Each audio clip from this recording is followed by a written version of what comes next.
लोग बोलते हैं कि ड्यूटी बहुत आसान होती है, एक दिन हमारा काम करके देखो, सारी हवा पूंजी निकल जाएगी। तो अब मैं क्या काम करता हूँ वो आप लोगों को अभी दिखाता हूँ, तो वीडियो में बने रहिएगा।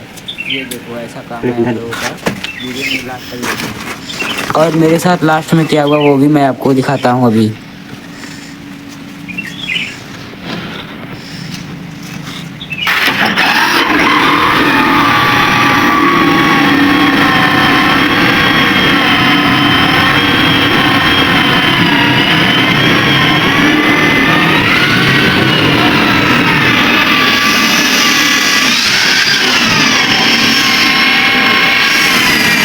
तो ये देखो आज मेरा इतना ज़्यादा नसीब ख़राब है कि कहीं हथौड़ी से हाथ में लग जा रहा है चोट, और फिर कहीं आरी चलाते समय मेरे पैर में लग जा रहा है। अभी मैं आपको दिखाता हूँ पैर में कैसे लगा है।